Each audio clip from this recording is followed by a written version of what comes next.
Hiya. You're right. I'm not too bad. What are you doing here today? Pardon? What are you doing here? Well, first of all, can you identify yourself properly? Yeah, I can identify myself. I'm PC Nodes, attached to Wimbledon Police Station. And your shoulder number? You can see my shoulder number. Well, not everyone can read numbers. That's why I'm asking you to Can't identify. read. Okay, it's 3199. See how No it's worries. doing. And yourself? My name's PC Brito and my shoulder number is 2463. Cool. Thank you very much. And what are you doing here today? I'm doing a bit of filming. Okay. For any particular reason or? No, that's it. No, just want to film Yep. back gates of the police station. Are you willing to give us your name or anything like that? Why would I need to give you my name for? You don't need to, I'm just asking. Yeah, I know, but why would I need to? You don't need to. Thank you. Yeah, I'm asking, would you like to give us your name? No, No, you wouldn't. No. Okay. Where are you from? Do you know? that's irrelevant. Pardon? That's irrelevant. It's irrelevant. Yep. To what? Well, why did it matter where I'm from? It doesn't, I'm just asking. Okay. These are just normal questions I'm asking. Yeah, but if it doesn't matter, then there was no need to ask it. The encounter begins with the female officer going straight in for Plod's name. There's no crime, no suspicion, just an attempt to pull personal details she isn't entitled to. Plod refuses, and he's right. Under UK law, unless suspected of specific offenses, like antisocial behavior under Section 50 of the Police Reform Act, he doesn't have to give a thing. That alone should have ended it. Instead, she shifts tactics.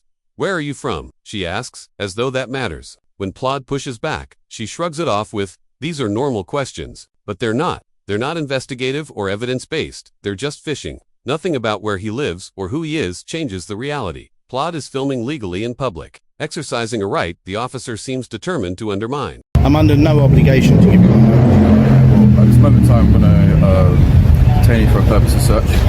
I'll be searching today under Section 43 of the Terrorism Okay, Act. right. Under Section 43, Give me a you need to second, give me the give me a second. specific part of Section 43. Don't just give me a number, you need to give me the specific part. And also as well, okay, to do with actually having so-called evidence to use Section 43, you need to make sure that you get this done correctly, and you Sir, tell me with all what due site, respect, what can you- actual we're gonna just do our part of job. Section 43. yeah, we're No, just it will be an What we do, unlawful search. You can make a complaint. It will be an afterwards, unlawful okay? search. And if you Okay, want to complain and about it, if you feel that way, you can make a complaint Okay. afterwards. But this So- is what we're going to do here and now. If you have an issue with that, what is your where is your actual proof of hostile reconnaissance? we've explained to you. Where is your proof of that? at this moment in time, mate, We don't I need haven't to- even gotten to my grounds just yet. So what is As I your said, I just- no? You're calling me a terrorist. You're I'm doing not it under calling you the a terrorist, you're I'm doing it under the Terrorism Act. Is that, or is that not calling me a terrorist? If Not you were at going to all. search me under the Terrorism Not Act, at all. No. no. After Plod calmly reminds the officers he has no legal obligation to hand over his name, the male officer immediately escalates, invoking detention under Section 43 of the Terrorism Act 2000. That provision is among the most powerful in UK law, authorizing a stop and search only when there is genuine, reasonable suspicion of terrorist activity. Refusing to provide a name does not meet that threshold. Plod responds exactly as he should, demanding the precise wording of Section 43 that supposedly justifies the detention. The officer cannot produce it. He fails to cite the statute, articulate a clear suspicion, or link Plod's behavior to terrorism in any way. That omission is revealing. The law requires officers to declare their grounds before initiating a search. Here, the officer demonstrated poor training, overreach, and a clear lack of competence. Please make sure that you quote me the specific part of Section 43 that you're going to do this under. As I said, you'll be searched today under No, Section- you need to make Section sure 43 that of the you Terrorism actually Act. give me the specific The part reason of being- Section 43. The reason being why I'm searching you today, sir, is because you've been quite evasive towards us when we come and What? Because I don't want to give you my name. Yes. Okay. Question. Am I under any That's legal fine. obligation to You're give you not, my name? however, So but- how is that then? But How you've is not that really then? given us a- you're not really giving Well, it's a us public building. I'm standing in public. Well, hang on, outside the hang on. police station filming it. Is that against the law? Is, No, what I'm doing is You don't is need it to break against the law? to be searched. Okay, You but need to what? be No, but you're searching me suspected, under the and we need to Terrorism have Act. suspicion Okay, to search so you. your reasonable I mean, suspicion, we're not what is arguing it? We're going to search you. Okay, right. Well, we'll go for it. Okay, but it as will I be. said. It's completely unlawful. Well, then you can make a complaint You can make afterwards, a can't you, complaint. sir? Okay, It's fine. it's completely unlawful. Okay, make a Okay, and complaint abuse of afterwards. powers. If you feel like that, Okay. make a complaint afterwards. Right, because So I being would recorded, really, you're really want recording to know. it, we're Don't recording worry. it. Yep, and I So will you can carry make a on complaint. recording. So you're going to be That's searched. That's fine, Okay. you'll be And searched make today. complaint Okay. afterwards. As I said, the grounds being for the search is, yeah, because you've not really given us an actual I don't have to excuse as give why you you're my here. name. You've been Well, evasive you've towards already us. said that it's because I You've won't give also you my been name. quite obstructive at the All moment right. in time Yep. with the search. Okay. All right. The moment Plod challenges them, the officer shrugs it off with, "Make a complaint." That isn't accountability, it's arrogance. It shows the mindset of someone who knows they're acting unlawfully but doesn't care, convinced the system will protect them. That kind of dismissive response reveals more about police culture than the stop itself. The law comes second. Ego comes first. When pressed for legitimate grounds, the officer finally admits it's because Plod hasn't explained why he's there. That admission alone proves how weak this detention really was. Refusing to justify yourself on public land isn't suspicious behavior, it's a protected right. Section 43 demands reasonable suspicion of terrorism. Yet the officer reduced it to, "You didn't tell me what I want to hear." That's not law. That's guesswork, and it fails the legal standard completely. I'm questioning the law. That's fine. And also, the reason why we're searching today is because you've literally the only place that we've actually saw you search or film was the actual back door of a police. Well, that you've seen. That's fine. That you've seen, which is a bit suspicious, and that's why I'm doing it. No. What you got to remember, that's your own feelings. That's fine, sir. That's your own feelings. Fine, but you're still going to get it's not what the law is. You'll be detained and you will be searched today under Section 43 of Terrorism Act. All right. Have you been searched before, sir? That's irrelevant. It might be irrelevant. That's irrelevant. I know, mate, it's a joke. They're searching me because I'm filming. Yeah, I know, mate. Bunch of turds, nothing more. That's a bit rude. Well, no, it's not. We've only been pleasant to you. No, you're not. You're abusing my legal rights. I don't think we're abusing. No, you are. You're abusing your powers. Okay. End of story. You're abusing your powers. And as we said, if you feel that that's the case, then you can always make. Don't worry, I will be. That's fine. Okay. You could not even quote me the specific part of Section 43. Okay. You could not even quote me the right part of Section 43. I'll do so. I'm going to put this inside your bag, all right? Yeah, you do need to if you read it correctly and what the law actually is. As the search continues, Plod delivers the cutting line. You couldn't even quote me the specific part of Section 43. What he's demanding isn't a long recital, it's the single clause the entire power hinges on. Section 43 authorizes a stop and search only where an officer reasonably suspects a person is involved in terrorism. That's the safeguard, the standard, the barrier against abuse. And it's what he wanted to hear spoken clearly. The female officer's response is, "Damning, we don't need to," but they absolutely do. Section 43 is one of the most serious stop powers available under UK law. With that kind of authority comes a legal duty to cite both the power being used and the specific grounds for it. The Terrorism Act 2000 and Code A of PACE make this obligation explicit. Dismissing it shows either shocking incompetence or outright disregard for the law itself. Okay, and how long have you been a police officer? The number is not the law. The number is not the law. And how long it's have the you been a wording police is what officer? is the law. Well, you definitely don't know your job, do you? Okay, you definitely well and truly do not know your job because all what you're doing is you're abusing powers. You're getting very angry over nothing. Yeah, because I'm getting frustrated because of a turd such as you that think you can search me like this. That's very rude. Okay, we've not actually been rude to you. Right?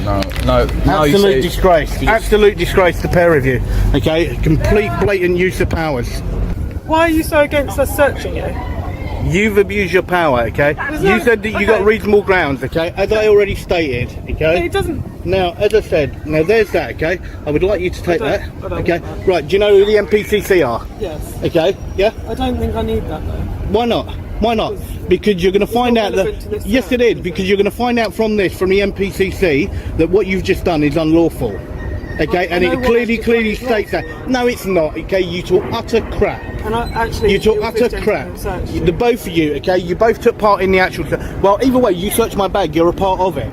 Okay? You're a part of it. Okay. Right? And you're both an utter disgrace. Claude tries to hand the officers a letter from the National Police Chiefs Council, the body responsible for setting national policing policy and guidance followed by forces across the country. Put simply, the NPCC tells frontline officers how the law should be applied in practice. Their guidance isn't optional, it's the framework police are expected to operate within. The letter Plod offers is almost certainly the NPCC's guidance on photography and counter-terrorism powers. That guidance has been crystal clear for years. Members of the public are fully entitled to film in public, and using terrorism legislation to restrict lawful photography is unlawful. In short, the document Plod held wasn't a random printout, it was the official position of UK policing. It confirmed precisely what he had been telling them all along. His actions were legal, and their detention had no lawful basis. You know how to make a complaint if you don't worry, I do. Okay, I'm sure you've probably done it before. But it's all recorded on our body worn, which will be uploaded And once you fine. make that complaint, they'll review the as body I worn said, and be okay, able to review make sure that you upload it properly and don't damage it. Don't damage it. Yeah. They're quite hardcore. I don't think they're that Okay. easy to damage. Well, you two definitely ain't hardcore. Okay. But even if you it- two are an absolute joke. Okay, well, even if the camera does get damaged in any way, you can still Okay. make the complaint. Any No worries. questions? No? Okay. Any questions? Why would there be any question for you abusing my I'm rights? just being kind. And You, asking if you have any questions. seriously, you're going to try and be kind, considering you just abused my rights. We haven't. Yes, you have. Have a lovely You're an day. absolute joker. Hope you enjoy Bunch your of turds, nothing more. Okay? Absolute bunch of turds. After So first of all, on these two tyrants here, these two tyrants, I've had an offer of £1,500, but it's been declined, and that's how it'll be because I want them in court. And After receiving his stop and search form, the officers slipped back inside, but the story didn't end there. In an update, Plod revealed he was offered a £1,500 settlement to quietly close the case on offer. He boldly refused, choosing accountability over silence. Most people in Plod's position would have taken the quick payout and moved on, but he's chosen a very different path. The police offered him a £1,500 settlement to quietly close the matter. By rejecting it, Plod has made it clear this case isn't about money, it's about accountability. He wants the officer's conduct scrutinized in court, under the full weight of the law, where it belongs. That choice is significant. A settlement is a private deal. The force admits nothing. The officer avoids consequences, and the matter is swept under the rug with taxpayer funds. A court judgment, however, is public. It forces the officer's actions into the spotlight and creates a record that can't simply be buried. If Plod succeeds, the ruling won't just cost the force money. It could leave a lasting mark on the officer's career and set a precedent for future cases. Financially, the stakes are higher than what was offered. Claims involving unlawful stop-and searches and false imprisonment have historically resulted in awards of £5,000 to £10,000 or more, especially where aggravated damages are considered. But money isn't Plod's primary goal. By rejecting the offer, he's signaling that accountability matters more than a quiet payout. The case also highlights a deeper issue: training, or rather, the lack of it. Section 43 of the Terrorism Act 2000 is one of the most serious stop powers available to officers. It can only be used where there is genuine, reasonable suspicion that a person is involved in terrorism. Yet, during Plod's stop, the officers couldn't quote the section, couldn't explain its standard, and clearly didn't understand the threshold it requires. That's not just a technical slip, it's dangerous. Giving extraordinary powers to officers who lack proper knowledge is a recipe for abuse. Throughout the encounter, their behavior showed how quickly ego replaced professionalism. From fishing for personal details to brushing off NPCC guidance, they weren't applying procedure, they were grasping for control. Each time Plod pushed back with the law, their frustration mounted, until they leaned on terrorism powers they couldn't justify. That wasn't about security, it was about saving face. Plod has turned what might have been just another unlawful stop into a moment of reckoning. Whatever the eventual outcome in court, the damage to the force's reputation is already done. The video has exposed systemic gaps in training, accountability, and professionalism. And it's a reminder that public rights don't vanish simply because an officer's pride is on the line.